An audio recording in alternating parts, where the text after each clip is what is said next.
One of my favorite moments of the holidays here at WRT is listening to Cantor Kleinman sing Unetana Tokef with music by Yair Rosenblum. The music and our cantor's interpretation capture both the text's mood of awe and internal searching. In the setting's opening recitative, there is a moment of sharp contrast, a declaration followed by a whisper. V'chotev v'sofer umoneh v'tizkor et kol hanishkachot v'tiftach et sefer hazichronot. You write and seal, record and count, and may you remember all that has been forgotten, and may you open the book of memories.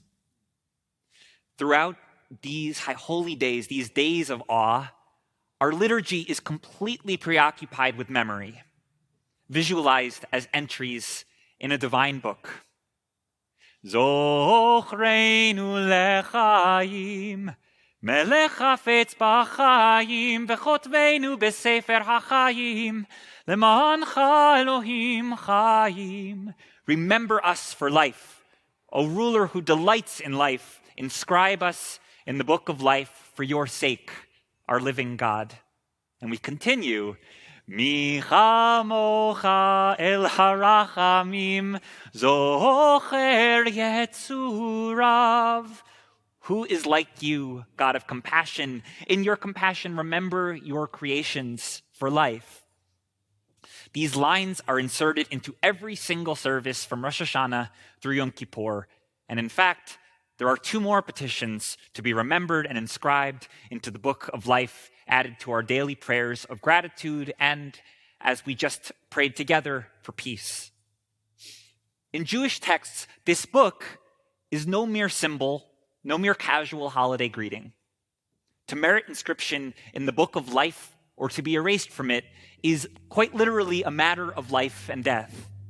We first encounter the notion of a divine record in the book of Exodus, as Moses advocates on behalf of the Israelites following the sculpting of the golden calf.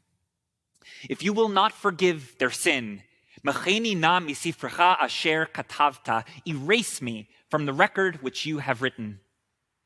And in the first actual instance of the phrase Sefer Chaim, the psalmist pleads that his enemies be erased from the book, not inscribed with the righteous. To be written, to be remembered, is to live. Therefore, these opening verses from Unetana Tokef and our daily petitions to be remembered and inscribed for life pull us out of our daily actions and immediate worries, the to-do list, the inbox, the thesis deadline, my wife's due date. Though now I realize these may just be my immediate concerns. We are urged to consider the bigger picture. How will our lives be remembered? What will be our entry in the book of life? The 20th century German rabbi and reform leader Leo Beck describes this Jewish sense of memory as a gift, uniting the artistic and the moral, a receptivity through which some of eternity enters the human essence. This people's Sabbath and festivals are not just ancient institutions, but they are evidences of a fundamental power to take a step backward as artists do, to view the totality of their work. This people stepped back from the work of days in order to see the path of the weeks, from the events of the months to see the journey of the years, and from the customs of the era in order to comprehend the enduring task.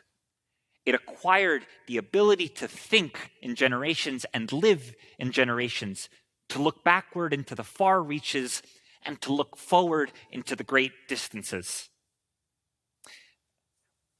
While we might understand Rabbi Beck's words at some grand abstract level, it becomes harder to apply to our daily lives.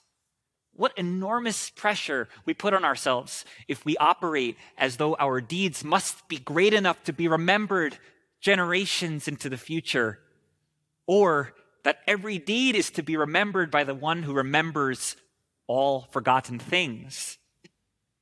My teacher, and teacher to so many of today's rabbis and cantors, Rabbi Maggie Wenig, helps us to find our place in the book of life. We are part of an ongoing chain of humanity, of Jewish tradition, she writes. We are but one link, but the chain endures. Our lives are fleeting, but we may write books. We may compose music, make films, or make discoveries that will be remembered generations after we have died. Or we may teach students, who will teach students, who will teach students for generations to come. One single deed of loving kindness we perform may send ripples far into the future. Years after first reading this teaching, I still think about the ripples, the chain reactions that any of our deeds may set in motion, and their impact far beyond our awareness. Each little action has the possibility of being remembered by someone. That little verse in the book of life may well become someone's favorite. It may well be that our entry will inspire some future author, even as our own name, our own words fade with the passing years and generations.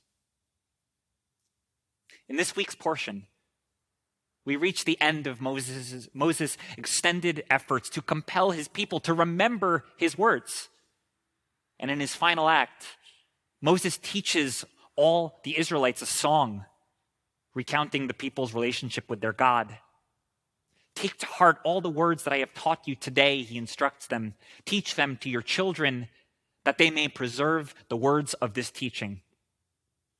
And even as the Israelites struggle in the promised land and are ultimately scattered to the four corners of the earth, to where we are here today,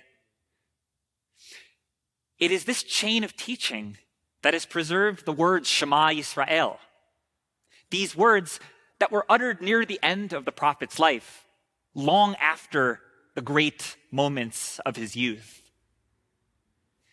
Rabbi Wenig teaches that God grants Moses on his death perhaps the greatest of all gifts for Moses or any of us, the gift of spiritual vision. What God shows Moses on his death is what all of Moses' long life of struggle and suffering is for. What we see when we see beyond what our physical eyes can see is that what we do matters.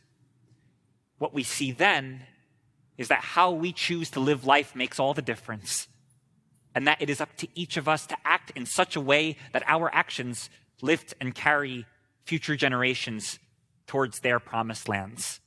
I could read Rabbi Wenig's words all day. We actually get a weekly teaching that she writes for all of the fourth year High Holy Day recitals. They're such a gift, and it's just a pleasure to get to share these words with you. My prayer for each of us during these High Holy Days and every day is that we might be granted this spiritual vision to live with the understanding that our days create ripples both in our time and far into the future, beyond what we can physically perceive. May each daily entry in the book become someone else's favorite verse. Shabbat Shalom.